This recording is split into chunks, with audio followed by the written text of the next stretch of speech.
Hello guys, welcome to my channel maths radiation. Hello students, आज के video में हम देखने वाले हैं एक्सरसाइज 10.3। इसके आगे जो मैंने थ्योरी बताई है उसके पर ही बेस्ड है पूरा एक्सरसाइज। सो वो थ्योरी अच्छे से समझना ज़रूरी है, तब जाके आपको ये सब समझ आना है। देखो, इंस्ट्रक्शन कुछ ऐसी है। सबसे पहला क्वेश्चन मैं आपको अगर समझाऊँ तो इंस्ट्रक्शन कुछ ऐसी है कि reduce the following equation into, क्या लिखा हुआ है, slope intercept form and find their slopes and y intercepts. मतलब आपको पता चल गया होगा कि मुझे सारे equation y is equal to m x plus c वाले फॉर्म में कन्वर्ट करने हैं। तो मुझे ये जो गिवन है इक्वेशन वो सारे कौन से होंगे, वो जनरल इक्वेशन है, जनरल फॉर्म जो होता था हमारा equation, right, which is nothing but a x plus b y plus c is equal to zero. देखो, सबसे पहला मैं लेकर के आपको समझा रहा हूँ कि अगर आपको ये दिया है x plus 7y is equal to zero, तो यहाँ पे आप लिख सकते हो कि कंपेयरिंग x प्लस 7y, अरे सॉरी, कंपेयरिंग विथ, किसके साथ कंपेयर करना है आपको, a x plus b y plus c is equal to zero के साथ। तो आपको a मिल जाएगा 1, b मिल जाएगा 7 एंड c मिल जाएगा 0। फिर आपको पता है कि स्लोप की वैल्यू जो होती है माइनस ए अपॉन बी होती है, तो उसके हिसाब से -1/7 हो जाएगा। और वाई इंटरसेप्ट की वैल्यू क्या हो जाएगी, ये है slope, and y intercept is nothing but c is equal to minus c upon b, याद रखना। तो माइनस सी मतलब सी तो ज़ीरो है, 0/7 कर दोगे तो ये ज़ीरो मिल जाएगा। और यहाँ पे आपको वो फॉर्म लिखना है, स्लोप इंटरसेप्ट फॉर्म।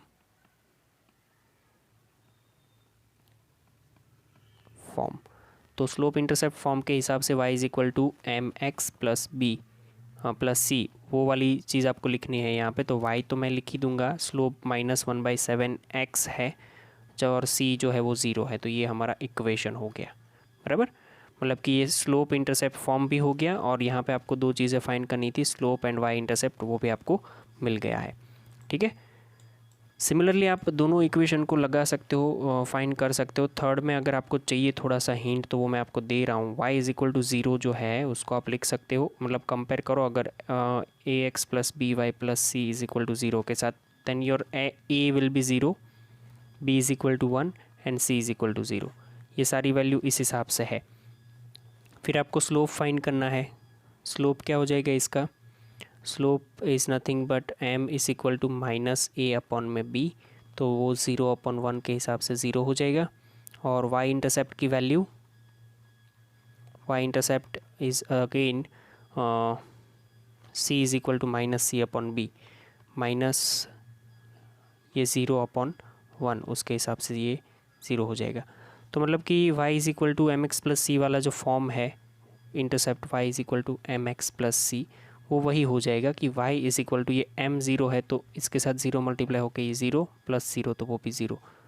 तो फॉर्म तो वही रहेगा, बस स्लोप और इंटरसेप्ट की वैल्यू आपको 0 0 मिल रही है यहाँ पे। ठीक है, चलिए बाकी का एक मैंने जो छोड़ा है वो आपको करना है। सेकेंड नंबर का क्वेश्चन आपको क्या बोल रहा है, ये क्वेश्चन ये बोल रहा है कि reduce the following equation into intercept form. आपको इसको इंटरसेप्ट फॉर्म में कन्वर्ट करना है। तो इंटरसेप्ट फॉर्म कौन सा है वो आपको पता ही है। हमें सारे इक्वेशन जो दिए गए वो जनरल इक्वेशन है, and you have to convert it in x by a plus y by b plus sorry is equal to 1 and find their intercepts on axis, मतलब x intercept and y intercept भी find करने हैं। तो पहले तो ये जो पहला इक्वेशन है वो मैं यहाँ पे लिख लेता हूँ, 3x plus 2y minus 12 is equal to 0। Comparing with general equation के साथ कंपेयर करो, a x plus b y plus c is equal to 0। Compare करने पर आपको a मिल जाएगा 3, b मिल जाएगा 2 एंड c मिल जाएगा -12। आपको पता है कि x इंटरसेप्ट की वैल्यू क्या होती है, x intercept is nothing but minus a upon c, मैंने गलत लिखा ना, माइनस सी अपॉन ए। तो माइनस सी अपॉन ए के हिसाब से minus minus plus 12/3 is equal to 4 and y intercept, ये वैल्यू आपको थ्योरी में से मिलेगी, मतलब फार्मूला अगर नहीं पता है तो थ्योरी जिसका नहीं पता है क्लियर होगा उसको तकलीफ़ होगी। माइनस सी अपॉन बी, तो वो भी प्लस 12/2 विच मीन्स 6। तो एक्स इंटरसेप्ट 4 होगा, वाई इंटरसेप्ट 6 होगा, और यहाँ पे इंटरसेप्ट फॉर्म लिख दो आप, इंटरसेप्ट फॉर्म बराबर। तो वो है x upon a plus y upon b is equal to 1, मतलब कि x upon 4 y upon b अरे 6 इज इक्वल टू 1। आप इसका एलसीएम लेके सॉल्व करोगे तो वापस से जो इक्वेशन था उसमें ही चले जाओगे, तो वो करना नहीं है, हमें यहाँ तक रुक जाना है। ठीक है, बढ़िया। चलो आगे देखते हैं। अब बाकी के 2 क्वेश्चन जो है इसमें वो आपको खुद से ट्राई करने हैं, सेम इसी तरह से होंगे सारे ही, तो वो आप खुद से करोगे। नेक्स्ट क्वेश्चन में दिखाता हूँ आपको। Question number 3।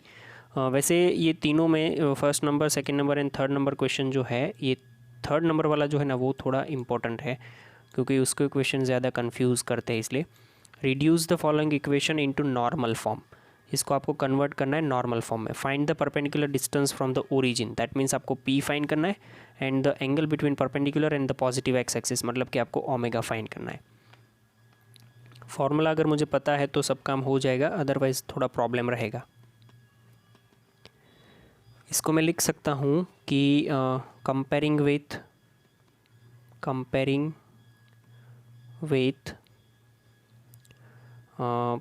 इसको किससे कंपेयर करेंगे हम, general equation a x plus b y plus c is equal to 0, which means a is equal to 1, b is equal to -√3, c is equal to 8, है ना। चलो आगे क्या करेंगे इसको हम, आपको पता है 3 वैल्यू मैंने लिखवाई थी कि your cos omega will be -a upon √a² plus b²। ठीक है, similarly sine omega will be -b upon √a² plus b², ये भी सही है। एंड थर्ड है p is equal to mod c upon √a² plus b²। Okay, बढ़िया। चलो तो इसको आगे देखते हैं थोड़ा। मतलब ये हुआ कि -a, तो ये -1 अपॉन √1 प्लस 3 हो जाएगा, मतलब कि -1/4 का रूट ये 2 हो जाएगा। तो कॉस ओमेगा की वैल्यू कितनी हो गई, -1/2। सिमिलरली साइन ओमेगा की वैल्यू यहाँ पे आपको मिलेगी -√3 बी की जगह पे, और नीचे जो है वो 1 + 3, मतलब कि -√3/2 ये होगा साइन ओमेगा। ओके, और p की वैल्यू जो है वो 8 अपॉन √1 + 3, तो 8/2 मतलब कि 4, p की वैल्यू 4 हो गई। चलो ये तीनों काम तो हो गया, आपको फाइंड करना है ओमेगा। ये कॉस ओमेगा साइन ओमेगा तो मिल गया, अब आपको ओमेगा फाइंड करना है। तो इसके लिए जैसे हमने 5th चैप्टर में किया था, दोनों नेगेटिव है, कॉस एंड साइन दोनों नेगेटिव, मतलब कि थर्ड क्वाड्रेंट। अब साइन भूल जाओ, सिर्फ एंगल सोचो कि ये नेगेटिव एंगल अब अगर हम भूल जाते हैं तो ये एंगल कौन सा हो जाएगा, ओमेगा, मतलब 1/2, और ये 3/2। ये 1/2 कब होता है, ये 3/2 कब होता है, वो आपको सोचना है। 60 मतलब कि π/3 पे, तो ये π/3 है, मतलब कि आपको पाई प्लस जाना है, यहाँ पे पाई होता है, राइट। तो यहाँ से आप लिख सकते हो कि omega is equal to nothing but pi plus π/3, which means ये हो जाएगा 4 π/3। अगर आपको डिग्री में लिखना है तो ये 64 जा मतलब 240 डिग्री हो जाएगा, बराबर। तो अभी नॉर्मल फॉर्म लिखते हैं हम, नॉर्मल फॉर्म क्या है, x cos omega plus y sin omega is equal to p, which means ये x into cos 240 degree plus y into sine 240 degree is equal to 4। आपको ना तो कॉस 240 की वैल्यू लिखनी है और ना ही ये साइन 240 की वैल्यू लिखनी है, बस आपको सिर्फ नॉर्मल फॉर्म में कन्वर्ट करना था इसको, जो आपने कर दिया, बराबर। एंगल जो 240 आया है वहाँ तक तो आपको क्लियर हो ही जाना चाहिए कि वो कैसे 240 आया है। शायद मेरी गलती मैंने कहीं पे करी है, ये जो है वो प्लस है, तो साइन प्लस और कॉस माइनस, ऐसा एक ही क्वाड्रेंट है हमारे पास, वो है क्वाड्रेंट सेकंड, बराबर। तो ये एंगल में थोड़ा चेंज आएगा, वो आपको थोड़ा करना है। यहाँ पे एंगल में चेंज क्या हो जाएगा, सेकंड क्वाड्रेंट में जाना है तो पाई-(π/3) करना पड़ेगा और कुछ नहीं, which will give you 2π/3 which means 120 degree. तो यहाँ पे 240 की जगह पे 120 डिग्री लिखना पड़ेगा। बाकी इसको ऐसे ही रहने देना है, यहाँ पे वैल्यू नहीं डालनी है आपको। दो चीज़ें मांगी हुई थी, ओमेगा मांगा था जो कि 120 डिग्री हो जाएगा, या फिर 2π/3 रेडियन में अगर लिखे तो, और पी मांगा था परपेंडिकुलर, विच उसकी वैल्यू है 4। ठीक है, तो चलिए इसका आगे वाला क्वेश्चन करते हैं हम, मतलब कि इसी क्वेश्चन में थर्ड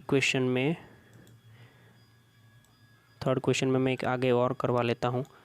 तो वो है सेकंड नंबर का question, y-2 is equal to 0 comparing with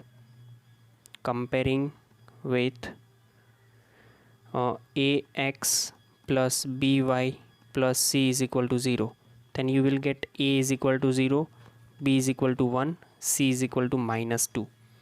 तो आपके cos ओमेगा की वैल्यू हो जाएगी -a/√a² plus b² which will give you 0/√0 plus 1 which is 0। sin omega की वैल्यू -b/√a² प्लस b², मतलब कि ये -1/√0 plus 1 which is -1। And lastly जो है आपको वैल्यू निकालनी है p की, जो कि मोड c/√a² प्लस b² होता है। मोड c की वैल्यू जो है वो 2 है, a² प्लस b² मतलब कि वो 1 है, तो ये 2 की वैल्यू हो गई। चलो, तो साइन ओमेगा और कॉस ओमेगा की वैल्यू सोचो, ये 0 है कॉस ओमेगा, साइन ओमेगा -1 है, पॉसिबली पाई ही होगा आंसर, है ना। तो ओमेगा इज इक्वल टू आप लगा सकते हो पाई या फिर 180 डिग्री, बिकॉज एक देख लो, ये पॉजिटिव है ये नेगेटिव है, क्वाड्रेंट हो जाएगा कौन सा, पाई नहीं, सॉरी पाई नहीं होगा, π/2 भी नहीं होगा, 3π/2 होगा, ये नीचे वाला है ना, एक्सिस पे आ जाओगे आप, बिकॉज ये 0, -1 नीचे चला जाएगा, तो 3π/2 हो जाएगा विच मीन्स 270 डिग्री, बराबर। अरे ये मिस्टेक करी ना, ये +1 है तो उसके हिसाब से ये π/2 ही होगा सिर्फ। cos 0 कब होता है π/2 पे, और sin 1 कब होता है 1 पे, तो ये π/2 मतलब कि 90 डिग्री। तो अब आपको लिखना है कि x cos omega plus y sin omega is equal to p। तो x इंटू कॉस 90, किसी की वैल्यू नहीं लिखनी है, y into sine 90 is equal to p की वैल्यू जो है वो 2 है। बस ये हो जाता है नॉर्मल फॉर्म, जहाँ से आपको पता चलता है कि मैं omega is 90 and p is 2। ठीक है, चलो, तो एक और क्वेश्चन इसका थर्ड नंबर जो वो भी मैं आपको करवा देता हूँ, ताकि अब कोई दिक्कत ना रहे आपके दिमाग में।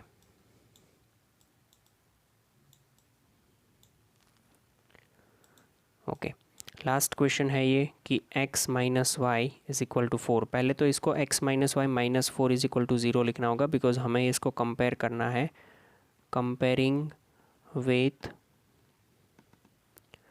ax plus by plus c is equal to 0 which means a is equal to 1, b is equal to -1 and c is equal to -4। तो इसके हिसाब से आगे बढ़ोगे अगर, तो you have to find first of all cos omega. Cos omega is -a/√a² plus b² which means -1/√1 plus 1 which means -1/√2। Sine omega -b/√a² plus b², minus minus हो जाएगा ये प्लस, तो 1/√2 हो जाएगा। ओके फाइन,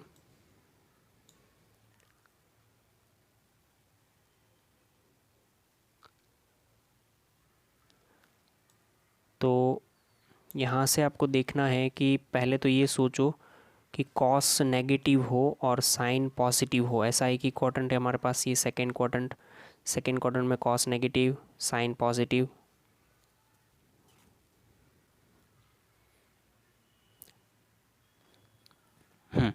और सेकेंड क्वाड्रेंट में जाने के लिए आपको ये दोनों की मतलब अगर साइन ना देखें हम दोनों का तो वो π/4 जाना पड़ेगा, π/4, तो वो पाई माइनस π/4 करना पड़ेगा, विच मीन्स ओमेगा की वैल्यू जो है वो पाई माइनस π/4, तो 4 पाई माइनस मतलब ये 3 π/4, 3 π/4 मतलब कितना हो जाएगा 45 मल्टीप्लाई का 3 मतलब कि 135 डिग्री।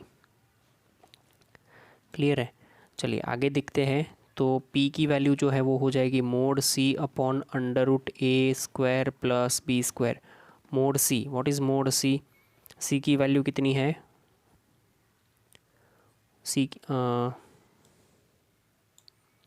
C की जो वैल्यू है हमारे पास वो है =4 था ना, तो वो अंदर आ जाएगा -4 हुआ, जो भी है हमें तो प्लस ही लेना है, मोड में है तो -4 अपॉन में ये 1 + 1 which means 4 upon √2 which means 2√2। तो नॉर्मल फॉर्म क्या हो जाएगा? Normal form is nothing but cos x cos omega plus y sin omega is equal to P। That means x into cos omega मतलब कितना 135 degree, y sin 135 degree is equal to 2√2। Okay, तो यहाँ तक आप हम रखते हैं। यहाँ इस टाइप के क्वेश्चन जो है रिड्यूस करने वाले वो आपको एग्जाम्पल में से ख़त्म करने हैं और वो मुझे आज के होमवर्क में सेंड करने हैं। यहाँ तक रखते हैं। Thank you. तो गाइज थैंक यू।